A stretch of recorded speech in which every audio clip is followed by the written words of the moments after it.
BBC Sounds. Music, radio, podcasts. Hello everyone, it's the comedian and presenter Lloyd Griffith here. I'll be back with a question a bit later on, but for now, I've got to warn everyone that the following podcast will contain some strong language and adult themes. You dirty buggers. Enjoy.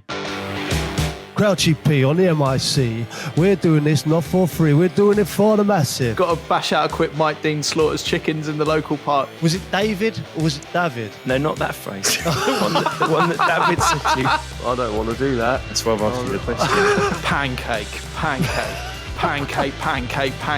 Who is the pancake of the Premier League? That should be on the start, I reckon. Everyone's got a Fernando Torres.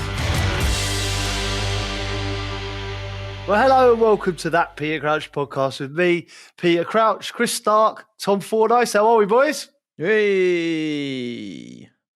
I'm good. I'm just excited to see you all. We're nice, on again. isn't it? You can take this for granted. I look forward to doing this podcast every time. We'll miss it when it's gone. Oh, God, I love it. It's the best part of my week. Particularly in the weeks when nothing else is happening, it's like a little beacon of joy. Yeah. We'll be in the pub soon as well. That'll be epic, won't it? Or the Sam Rap Absolutely. for the Shysters. Absolutely. Yeah. Try and save it, lads. Like, don't. I know we can go inside now and go to the pub or go, but save it for the Sam Rap. Rich, you think we should? I think so. Keep it special for each other. Yeah. No. We'll go in for the awards. We'll have an onion bhaji and a bangla. Yeah. I like how you That's what think. you've Do you been sometimes do that, Crouchy? You just sort of bank it up as a treat. Like, if you're on a train, right, you must experience this a lot, and you get pins and needles in your leg, and your leg's sort of propped up in the seat, and your leg is getting pins and needles. But you go, do you know what? I'm going to keep it up there for another 3-4 minutes and then really experience it. Well, that's like having a piss as well, isn't it? It's a similar vibe. And then that release is extra special. Oh, it certainly is. I mean, you talk about a pee. If you go, if we're talking about the other situation, arguably that's one of the greatest natural feelings available to humankind. Oof. Yeah. There is nothing better than that. Have you ever been in that situation, Crouchy, where you've had to leave the field of play to go to the toilet? You know when at half time as well, when the whistle blows, a lot of people will have held off and not gone during the game. And so when you go in at half time, right, all the subs are in first. They're all lined up in the urinals in the toilet. So like quite a lot of the staff as well will be in there. So you'll have staff subs and then you'll hear the stomp of boots and some shouting from the players who have played. So they'll come in, they'll be like, you didn't pick up your man. So, and there'll be loads of shouting and screaming when they've come in. And all the subs will be just going, Real insight, that happens without fail, every game I've played in. I've got shuddered to think how many 800 odd games, whatever, I've played.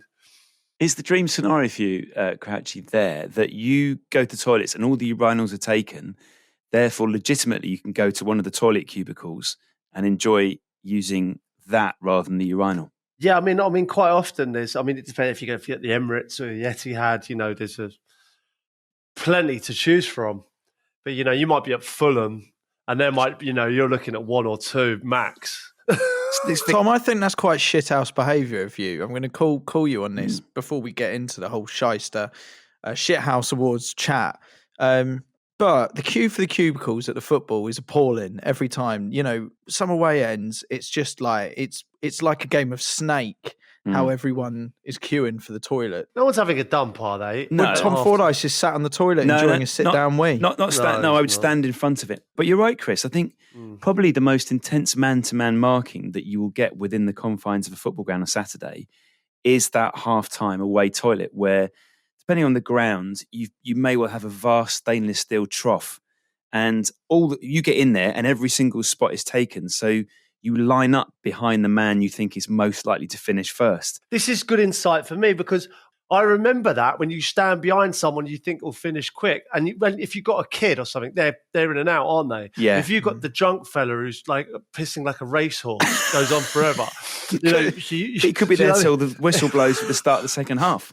Anyone who's got their arm on the wall like that, you don't stand behind them. Head thrown back's a bad one. Someone's got their head thrown, because they've clearly left it for hours. The other one to stand behind, I think, is someone who indicates that they're close to the shaking stage. There might be just a little flex in the knees. Does this still happen? I mean, I'm going back. I'm going back to the Wembley Twin Towers days where people used to piss like They were bad, in the foyer, and They were really bad. It used to run down to like where you get your burgers. In this day and age, like, is it still really like? I mean, we used to be packed in like sardines. I mean, it was quite unhealthy. When you're in the toilet and then someone walks in, there's always the same thing said. You know, a bit like if you go on the Underground in London, you go, "Can you move down, please?" Yeah. And I hate that. Like, there's always one person who thinks that the 3-man urinal can be 4. Yeah. And then it's odd one. If there's a kid there, is it really 3-man or sort of 2.5? So then there will always be the room for a small one. That's always what you'll hear. Standard gag. I heard that today, funny enough. And then and then there'll always be one sort of quite cocky, generally pissed person. We can get one more in here, can't we? As if it's a team effort. Yeah. And then, so no, we can't. Anyway, what's this episode about? So our episode today, boys, the Shysters, as I believe we're now calling them, they're slowly coming together. So what we're doing today is we have selected the strongest, 3 or 4 nominations for each category. Should we go through some of those tonight? And then I guess we've got about a week, haven't we, to mull over them before we pull out the winner at the Samrat. I've been inundated, I have to say, with shyster moments, should we say? Is that what we're saying now? Lots of shyster moments, from Sunday League to spousery, and a lot of shithouse behaviours out there. Yeah, exactly. Really, really excited for these awards. It feels like there's so many nominations that we could look to maybe do this yearly. If we could get the Shysters, I like to think, is on the up. You know, we start this year, it will be what it will be, and we'll just keep it growing. You know, at some point, we'll have people flying in for them and everything. It'll be like the Ballon d'Or. There would have been a first year for the Oscars, wouldn't there, when people were talking about what a ridiculous name Oscars were for an award ceremony, and no one turned up and they thought it wasn't going to work. That's where we are with the Shysters right now. That's what's exciting about stuff with this podcast. It always feels like we're defining the future. I find every other awards do is just about the past. You know, they're old hat. The awards are old. Same old people presenting, same old people winning. This is a whole new one, a whole new world, if you will. And that's what makes it exciting. I love the idea of all of us not having a drink, not having a drink, but, you know, just saving ourselves for the actual awards themselves. Are we asking all the people listening to this to do the same? Oof. Just kind of hold back a bit? It's difficult, isn't it? Because it's a huge ask. What do they call it in America? They do it, don't they? Some people hold back until their wedding day. They take a pledge. I did that. Silver ring thing. Really? Yeah. I did actually, yeah. Well, not quite. What did you do? Were you a virgin before you got married? No, I wasn't. I did this thing when I was younger. It was a funny one. I was approached by a TV company that were looking for sort of 12 young... I was a DJ in the area. And they were looking for 12 young people to promise to give up sex for 6 months. And then some cameras would follow us. And... What the hell? What the hell is this? And you believed it was a TV show? No, it definitely was a TV show. It's funny you touched on the old abstinence there, Tom, because it was something that we did. Chris, I need to hear more about this. I don't like being asked to go into it. There's a lot of people who listen to this. I'm not sure. I just want to draw the heat. No. So you signed up to a TV show to... Yeah, it was called No Sex, Please, We're Teenagers. What a terrible title that is. I think... No Sex, Please, We're Teenagers. How old are you? And why? Right. So what happened, right? I was 17. And what they did is they found 12 young people from around Harrow. So what they did is they say, right, there's a week's trip to Florida. But you've all got to promise to give up sex for 6 months. And our cameras will follow you. Now, I told my mum and dad that it was a TV show just about teenage life. I didn't quite quite explain what was going on. When did you think they might find out? When perhaps they sat down to watch No Sex, Please, We're Teenagers, they might have guessed. It was a mad one. It was on BBC Two. To be fair, you know, it was an amazing experience. I've just found something here, Crouchy. This my helps, goodness. Chris. Get it. There's Tom, actually an article. Get it up. There's an article on the BBC about this. First, there's a line from a BBC spokeswoman who says, "This is not a reality show in the Big Brother sense. It's a 3-part observational documentary series." And it says the teenagers, aged between 15 and 17 and from Harrow in northwest London, Wow. attended weekly, quote, romance academy sessions with the youth workers. Chris, take us inside a romance academy session. Wow, I think it was.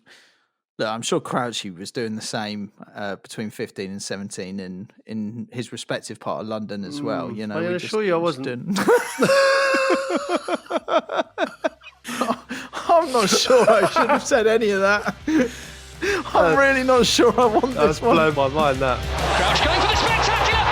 Oh, what a goal from Peter Crouch! That Peter Crouch podcast from BBC 5 Live. Right, boys, so we'll have some nominations in a little while. Let's keep the suspense going for a little bit longer because we need to do a little bit of admin, not just for the Shysters, but for the pod in general, don't we? Go through a few messages. Nice to hear Lloyd Griffith, by the way, wasn't it, doing the swear warning?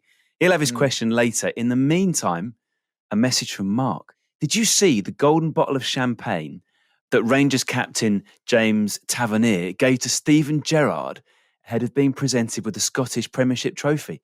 Got to be a contender for a modern day Parched. There's a hint of Parched. I'm not going to lie.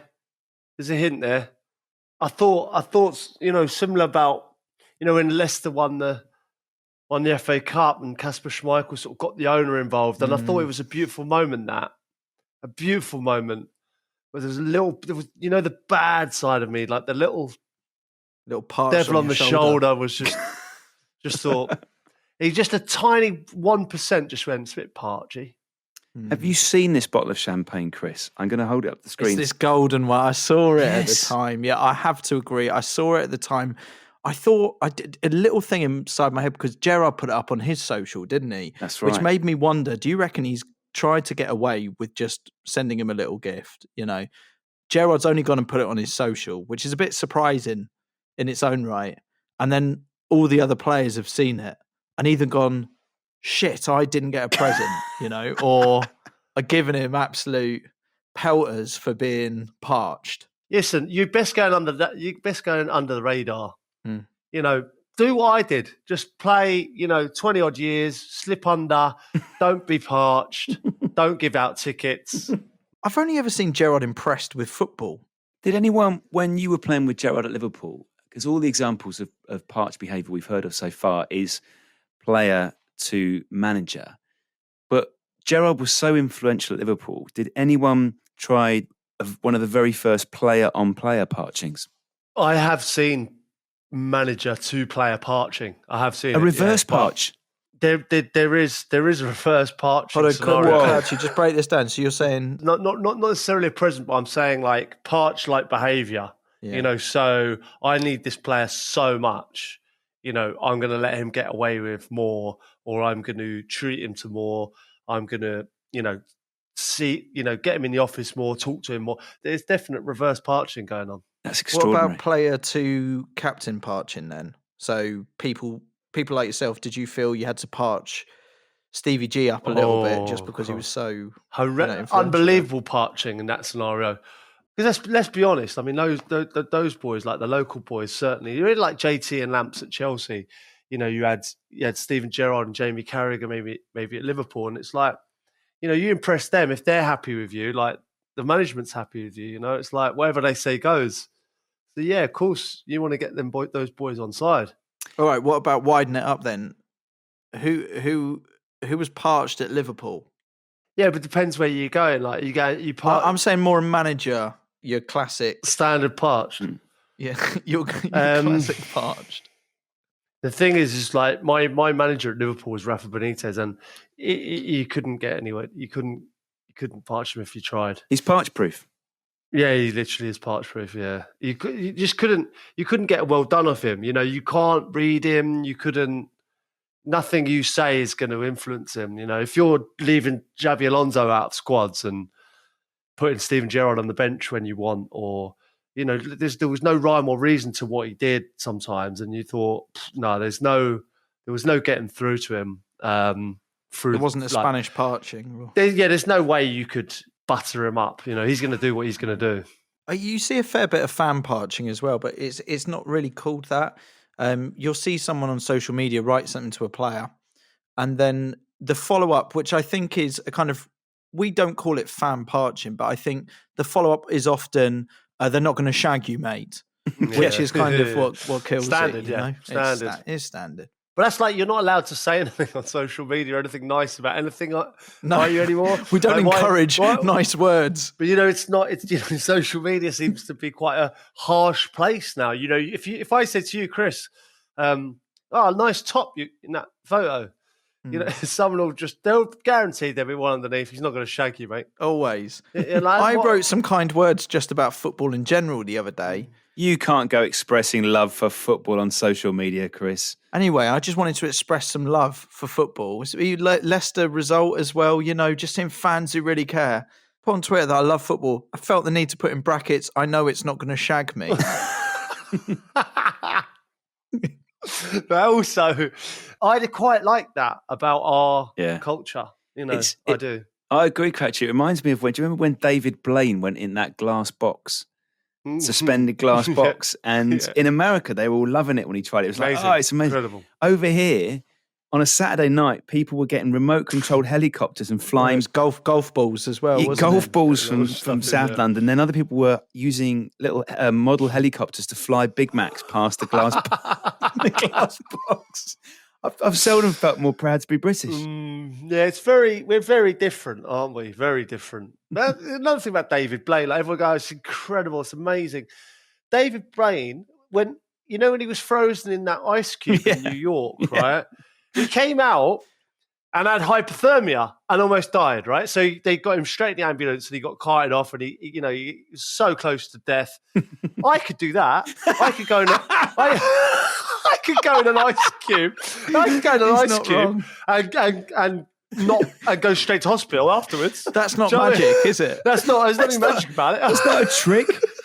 He's right. If he came out, right, and people touched him and went, he's warm, and he strolled out He's hot. Went for a pint, I'd go, the fella's unbelievable. It's unbelievable. He almost died. I mean, it's an absolute agony. Don't get in the ice. Don't get in it. There's nothing magic about it. You're going to have to do the ice cube thing now. Write that on the to-do list. That Peter Crouch podcast from BBC 5 Live. We've had a message from Jonathan. Jonathan says, I used to work as an anti-doping official and attended an Ipswich Town game when Roy Keane was manager. Excellent. Roy Keane alert, boys. Ipswich conceded late to lose 2-1. Afterwards, I had to follow one of their players into the dressing room. For 15 minutes, Keane went round the room, bollocking each player. He then picks on one lad and starts questioning whether he was good enough to even be a footballer and whether he should start considering a change of career. At this point, he turns and points at me and says, you could even be like this guy and collect piss for a living. I died on the inside and just had to give a small smile while the whole changing room sat in silence looking at me. I wish he'd piped up. I wish at that point he'd gone, I'm an anti-doping officer, actually.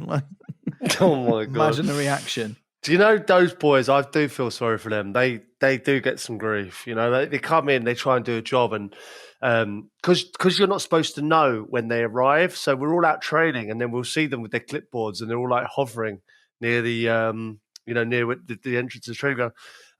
We're all training. We'll say to Doc, who is it? And everyone's fuming if it's you because it takes ages. You've got another 2-3 hours. And it's drawn out of a pot, isn't it? So, they can identify it now. So they can go like, we're going to go for him. So what do you mean? If you're having a good game? No. So they come to the training ground. They come to your house and everything now. Like it's really at any time. Anytime. Can you imagine? Yeah. So you have to give, if you're not at the training ground, you have to give a whereabouts, and they come to your house and stuff like that. Wow. And it takes ages, and you've got to drink loads, and then and also they're so by the book, so they've got to watch you literally pierced into a pot. They've got to see the phrase is cock in pot, isn't it? They have to see the cock in the pot. They've literally got to watch you. You got to go front on, and like they've got to look at you doing that. Yeah, they're not even just stood behind. Because Chris, there have been cases. Don't think in football, but certainly in track and field, there have been cases of people using bags of someone else's urine in a bladder under their arm, and then a fake cock. Seriously. Yeah, there's been stuff you like ever that. used a fake cock, Crouchy? This would be a headline. My God. And honestly, like it's quite, I've seen, honestly, I've seen people, so they've got to follow you, and they've been assigned to one player. So, and you're basically like a chaperone. So you might go for some treatment. He's got to follow you in the treatment room. You might go and do because if you can't piss straight away, you go in the gym, you might have lunch. He's sitting right next to you. I've seen people like drag them around the training ground for hours. And I remember one particular player was basically running as fast as he could round and this fella had a suit on, was running after him with the clipboard. And I just kept seeing him. I was in the treatment room having a bit of treatment. I just seen him like running down just everywhere around the training ground, across the pitch. Like it was like a Benny Hill sketch, and this fellow with the clipboard was trying to chase him. And then the final insult, after chasing him around the whole training ground, he took him in for a shit. So he had to come in. It was in the cubicle, of course. To the cubicle whilst he had a dump. So the fella had to come in, and he said, "Can you shut the door behind you?" He shut the door behind him. The fella just had to stand there. This isn't how it works. Surely. So bad. That is bad. literally shithouse behaviour. So bad. It's so bad. So he stands and he has to watch. He has to face forward. He was in it. He was in the cubicle. And that's someone's job. Unbelievable. That was his job, yeah. But some of them are really nice, but like, you just they're in a tough industry there. And I reckon they've come from perhaps not that kind of environment, and they're thrust into an environment with lots of footballers who a lot of them want to do things for a laugh. And I must admit, as bad as it was, I did laugh, and I was a part of that. And he's dragged him in for a shit. So you mean like he could have held that, couldn't he? He's done it purely for the fun of it, really. That's not. I don't think I've ever seen Chris so tickled by anything. It's outrageous. It's outrageous. Imagine it. The fella's probably gone to university. He's probably gone to uni. He's gone back to his wife and kids and sat down for tea. How was your day? Yeah. Drag round Clayton Woods Stokes training ground, then bloke did a massive shit in front of me. Oh my God. I'm slightly worried we might miss out on the central tenet of Jonathan's story, which is, of course, the keen bollocking itself. Yeah, well, I know people who have played under Roy, and I think it's quite testing, at times. Chris, how would you respond if you were that anti-doping officer and Roy Keane, at the end of a 15-minute rant when he's rinsed every single player, turns to you and says, "You could even be like this guy and collect piss for a living"? What reaction would you have chosen? It's a bit rude, isn't it? Like, but also he's not there for the team talk, so it's a bit harsh of Roy to bring him in on it. Like, he's getting none of the benefits of being in that. It's not him who's performing badly, is it? No, but what I will say is that, I do feel for these boys. Like, they come into an environment, it's like highly charged atmosphere as well, especially after games. I remember Champions League final 2007. I got called in. I'm not allowed into the dressing room, and I could hear I'm trying to think who was with me. I think it was Gattuso, and trying to remember who else. It might have been Inzaghi. They'd won it, and they could hear their teammates celebrating, and you could be in there for like 2 hours. Imagine missing. For me, in that scenario, like, if I get called in, if I'd have won that fight, I was okay because I was on my own and I was happy, just sort of like gathering my own thoughts, just losing the Champions League final. But if I'd have won it, I think I'd have taken a ban. And I'm not even joking, Tom, honestly, because you work that hard to get into a final, right? And someone drags you into a room and you don't celebrate with your mates who you've worked so hard to get to that situation with. And there's laps of what you're missing out on the most special moment of your life. Yeah, what do you do? Because at what point do they grab you? Well, as long as you're out on the pitch, I think the moment you come in from the pitch, you're gone. So yeah, you'd have your medal on and stuff. You'd take a ban so you could celebrate. But I get it. I'm not even joking with you, Chris. I promise you, I would. I would not settle for being in a little room on my own when I've just won the Champions League. It's not. I'm not doing it. Imagine you won, and every one of your photos of you winning the Champions League had the anti-doping officer with you. So you'd be holding the trophy, and he'd be on the other side of it, and the ultimate photo bomb. Yeah, unreal. It's a mad one, isn't it? But I suppose, listen, it's a necessity in sport. But I do feel sorry for those boys at times because they're thrust in and they go, look, I know you don't want to do this. I know you don't. I'm sorry. And they're all apologetic. But they have to. Right, boys, we've got a message from Cam. Says, Ryan Shawcross used to live next to my nan's house when I was growing up. I used to see Ryan's wife throwing the ball to him in the garden and him absolutely smashing the ball back at her with his head. One evening, there was a ring at the door. Ryan said he was struggling to open his tin of beans and asked to borrow our tin opener. He never gave that tin opener back. No way. Sort of multi-layered message here from Cam. I mean, there's two distinct elements of this for me. Crouchy will approach the heading the ball with his wife in the back garden first. Realistic to you? No, I'm not having it. Listen, Ryan liked to practice his heading at training. In the back garden for his missus, I'm not sure. I don't know. Did Abby ever help you practice volleying? No. No. I mean, I danced with her in the kitchen when she was on Strictly. So I've helped her along. She wasn't swinging in crosses like Steve Finnan. No. That'd be great, wouldn't it? Yeah, I do. Having said that, though, there was one particular player that I came across on holiday once, and his missus was mad keen into football, and he told me when he got home from a match, he'd give a pen away, and he said that she got him in the kitchen and showed him like how to close down when he got back from he said like you keep diving in. The way he was telling the story, it was like he was going, like, and we discussed it and stuff like that.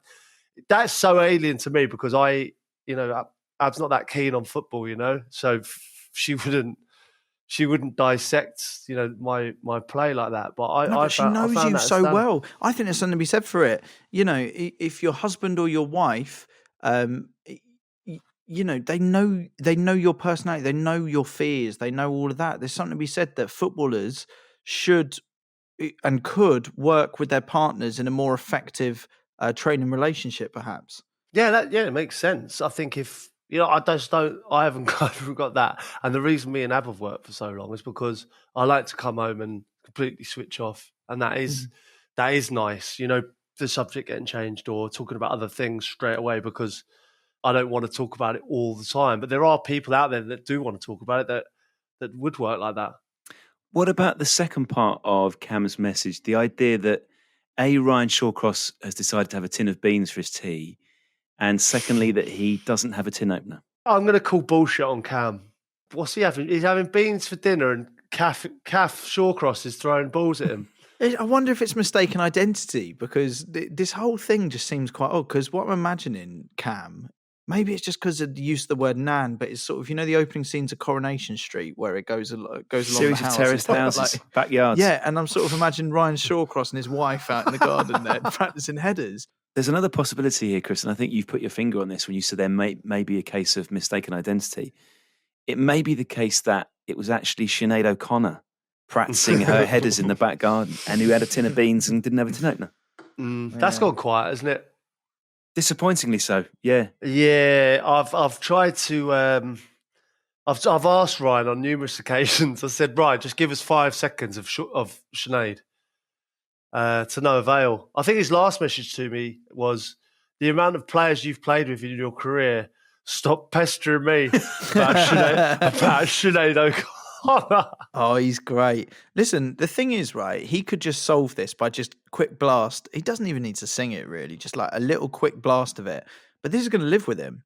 I just wonder if it's in, it'd just be good for him to just get it over and done with. Exactly right. It's that scenario where, like if it's a dare or, if you build it up in your mind, or going on a roller coaster if you don't like them, or, the more you build things up, the worse it gets. If you just straight in, nothing compares, 5 seconds, cry a little bit, done. Because fans are all coming back and everything now, aren't they? And I'm concerned that, I don't know what the situation is at Inter Miami there with the fans, but, he is going to get fans asking him, isn't he? He's making himself a target, isn't he? It's clear from social media that it's happening. Are we still on for the Wimbledon pancaking scenario? Is Wimbledon got fans? Do we know? Where are we up to with that? Can I just say quickly? I went for a meal earlier tonight, and I was about to dig into my starter, and someone walked past me into the toilet and tapped me on the shoulder and just went, "Heard the pancakes in here are nice." Amazing. I thought it was a subtle passing of the Lovely. pod. I enjoyed it. The good news, boys, on the Shawcross Sinead O'Connor situation is all hope is not yet dead because we've got a man on the inside. So the kit man into Miami, Aaron, is all over Shawcross in training, trying to get him to do it. And Shawcross is standing firm, but I think as long as Aaron is there, we still have a little tiny sliver of hope. Always hope. Well, it'll be a long game, won't it? I don't even think it's a slither of hope, Tom. He'll surely have to do it at some point. Like, that's the ridiculous thing. Like he can be an element of stubbornness, but it all comes from a good place, this, and it will be giving the fans what you want. You can hope it goes away. I'll be doubtful that it will. Knowing the listeners that, of this podcast as well as I do, I know, they get shit done. Well, I don't know if there's another approach we haven't thought of here. Cratchy, have you got a number for his manager? Yeah, Phil Neville is his manager. So we let's could fire into Phil and say, look, just drop him until he sings. That's the way to do it. All right, let's go above him. Let's go to Bex. Bex, look. That's true. Don't play him until he does Nothing Compares. Match at Shawcross. He's changed his life. He's moved to a different country. He's told his wife, this is the future. They want me. And then he gets sat down by his manager and his owner, and they just look at him and go, Ryan, you're not playing until it happens. And do you know what? I will take and trust a message from either of those two people to say that he's done it. If he doesn't want to come and perform this, for everyone listening, I will take the word of Philip Neville or Beckham to us on this podcast that he has done it. And I will believe that and move on. Bang out Nothing Compares. Little cry. Job done. Well, I'm not one for saying that everyone should pressure Shawcross, but, just keep it sort of simmering away in the background. If you do happen to see him, gentle reminder, that kind of thing. I'm sure he'll have to do it at some point. Another thing we haven't really spoken about the last couple of podcast episodes has been our race that we've got going on. Appreciate we've been busy setting up for the Shysters and dealing with the lawyers, preparing statements, all that kind of stuff. But where are you two up to? Because I've got a bit of news myself. Just to remind everyone, we've got a little race going on this podcast. Who can get a swear warning? The bit at the start of the podcast. First, would it be me with Elton John, Crouchy with Brazilian Ronaldo, or Tom Fordyce with Kim Jong-un? How are you all doing, boys? Well, listen, let me tell you, I think there's been some developments. And I think I'm in touch with the right people, put it that way. And I think that this could happen. You, Chris? Yeah, same, exactly the same. In touch with the right people. He's been doing a bit recently. He was at the Brits. He was there for Watford's last game of the season as well.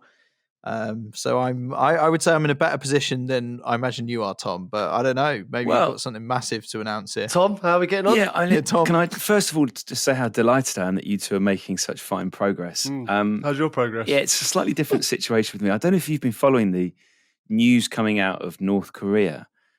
Most recently, there's been a crackdown announced on skinny jeans and the mullet because my target, Kim Jong-un, has decided that North Korea is in danger of invasion from a capitalistic lifestyle.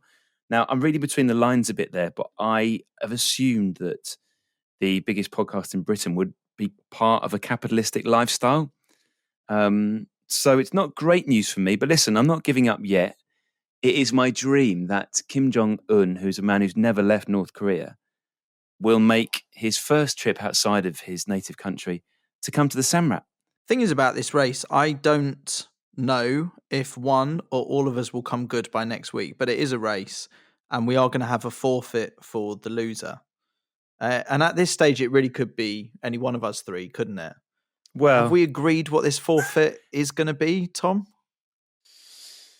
Yes, we have. The forfeit, Chris, is the losing individual has to have the haircut of the character they have failed to get the language warning from.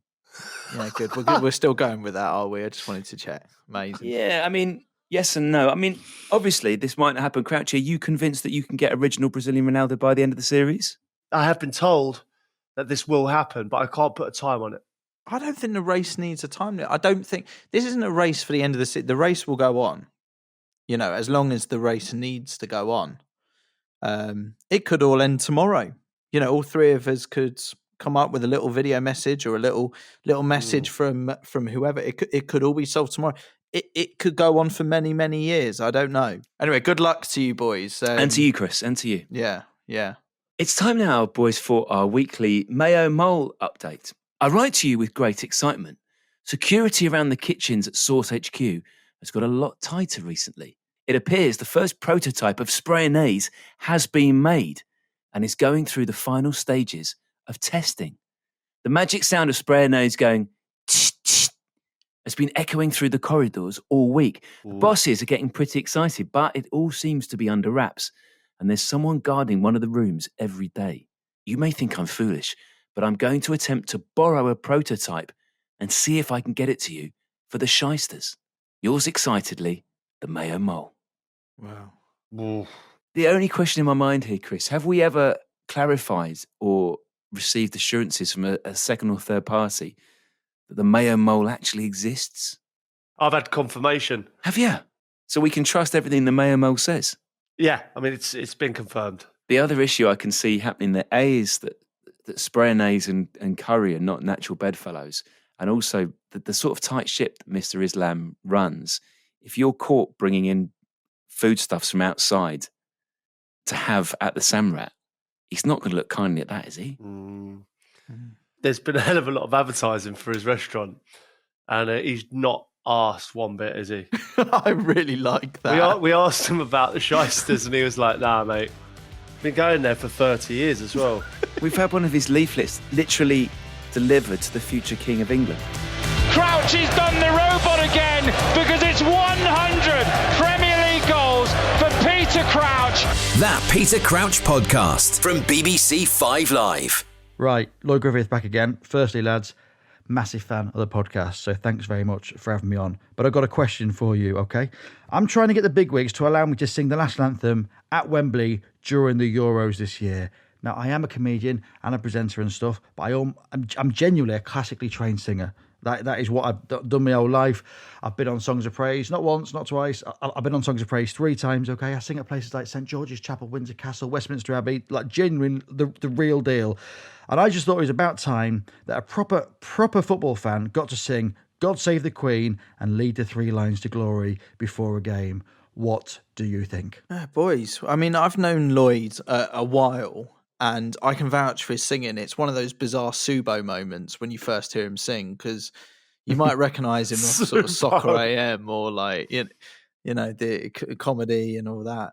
And then he sings, and it's the full-on like, and you look up, like them people in the audience with Subo where they look up and Amanda Holden sort of starts crying. It's like that with him. So I think this is an amazing idea. And like exactly what he says, I think he's hit the nail on the head. Like, there's people that don't care about singing our national anthem or really about the football. So, I've been there. I've lined up when people have sang it, and they're not that interested in the game. They might not hang around for the game. They'll sing and then get off. So yeah, for a genuine England fan to do it would be special, wouldn't it? Yeah, definitely. Get stuck in, Lloyd. Let's keep us posted.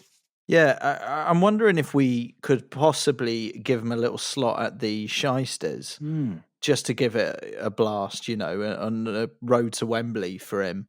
I hope he gets it personally, because I think everything you've said there is bang on, Crouchy. Like, I'd rather see someone properly, genuinely cares about it, and I think it's a good campaign. So perhaps we get him in at the Shysters. Audition, Chris, at the Shysters. There might be a lot of people listening to this podcast. He can open it up. We can all stand there and, sing with him, listen to his performance, and, potentially we get him out the Euros. Yeah. It feels like the last hour or so we have got massively sidetracked in a very pleasant way. So I think we should maybe polish off, boys, with just rattling through a few options for our awards. I think we've got 10 or 11 in total. Let's just give people a flavour of what we're going for. Chris, if I maybe introduce a category in the style of an award ceremony, and you could read out the 3 nominations for our first one? Yeah, of course. The nominations for DIY housing. Even as a headline, they're amazing. We have the penis patio. That was submitted. That was submitted by Jack, a real crowd favourite, I feel. Yeah. One that I put up on my own socials, Cock Corner. That was submitted by Aaron. A lot of people loving that. I enjoyed that corner. That was good. Yeah, we also have the Willy Windows that were submitted by. They were very Lewis. Good. So I think we can all agree a very sort of strong category. That one would be interesting to see who comes out on top. Crouchy, would you like to do our nominations for Ball Boy Housery? Charlie Morgan, he's a Swansea ball boy who got Eden Hazard sent off, and that's submitted by hundreds of you. We've got Harry Redknapp telling his ball boys to wind up Daniel Sturridge. That's submitted by Callum. And how Mark Hughes rewarded the QPR ball boys housing, submitted by Jack.